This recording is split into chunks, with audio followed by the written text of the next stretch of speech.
No mä työskentelin parikymmentä vuotta yliopistossa ja Lahden keskuksessa koko ajan. Mä aloitin vuonna 1985 ja vähän erityisellä ja erilaisella tavalla. Nimittäin mä olin sitä ennen 5 vuotta Lahden keskuksen johtokunnan jäsen. Mehän oltiin innostuneita kaikesta. Me haluttiin kehittää opetusmuotoja. Silloin kun mä tulin töihin, niin täällä oli vireillä niin sanottu etäisopetus. Ja sen pioneeri oli Karin E. Nurmi. Ja hän oli siis kasvatuksen filosofiasta ja historiallisesta perusteista laatinut etäopetusmateriaalia. Ja se oli varmaan ihan se ensimmäinen alku sille etäopetukselle, monimuoto-opetukselle, verkko-opetukselle, audio-opetukselle ja niin edespäin, jota me sitten lähdimme kehittelemään. Sitten jossakin vaiheessa tuli tämä verkko-opetus, johon me sitten tietysti siihenkin siirryttiin ihan ensimmäisten joukossa. Ja yksi ylpeä hetki kyllä oli, kun silloinen opetusministeri Olli-Pekka Heinonen avasi meidän Helsingin yliopiston verkko-opetuksen sivut.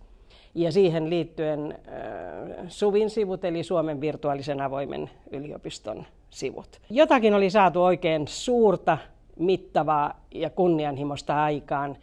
Ja myöskin sellaista, joka sitten lähti toteutumaan ja kehittymään todella ihan minun mielestäni suuremmoisen hyvin. Mehän oltiin tajuttu oikein hyvin jo silloin ensimmäisenä vuosina, että tämä matkasaarnaajien käyttö ei pitemmän päälle vetele.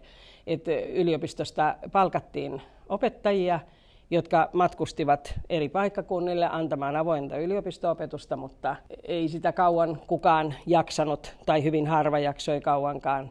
Ja niinpä sitten nämä etäopetuksen erilaiset muodot tulivat onneksi avuksi. No kyllähän se työ laajeni muullakin lailla, eli yksi meidän huippuhetkiä oli tämä kesäopetuksen ottaminen, kun Helsingin seudulla on laaja kesäopetus ja siellä oli sitten jonkinlaista kissanhännänvetoa Helsingin yliopiston ja Helsingin seudun kesäyliopiston kesken siitä, kuka sitä ja kuinka sitä oikein järjestetään, sitä kesäopetusta Helsingissä.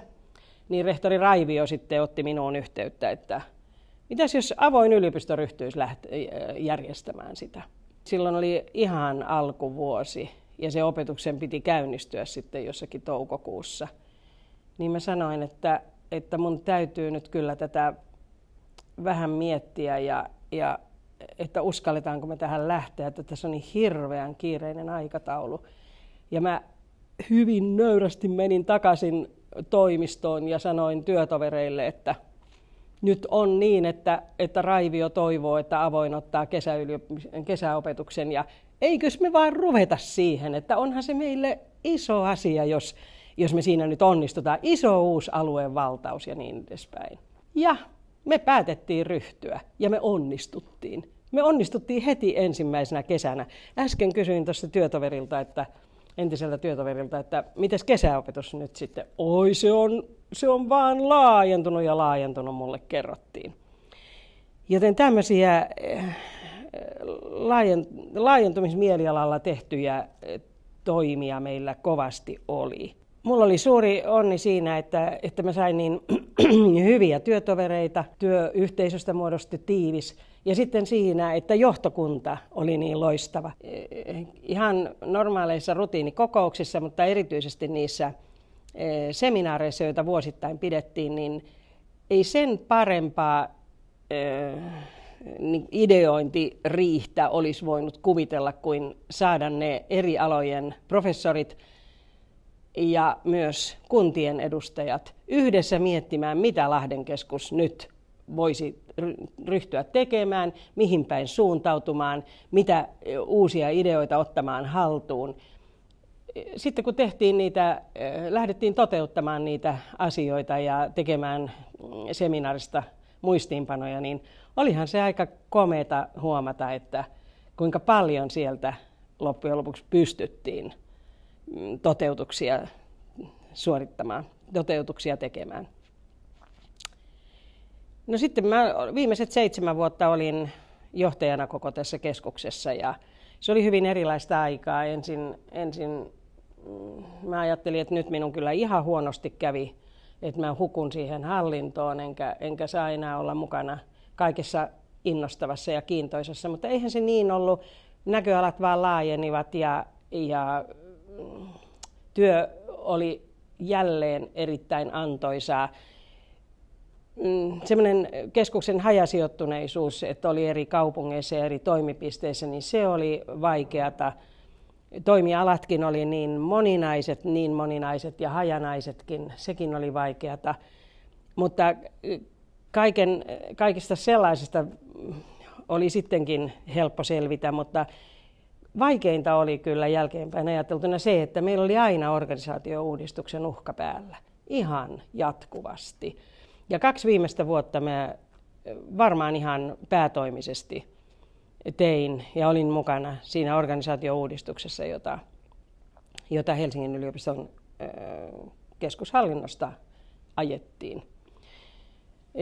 Että jossakin vaiheessa olin äärimmäisen uupunut siihen työhön ja tunsin itteni jopa niin kuin päätoimiseksi YT-neuvottelijaksi, kun vedin YT-neuvotteluja henkilöiden ja työpaikkojen ja ammattiryhmien ja koko keskuksen ja eri toimipisteiden ja niin edespäin välillä.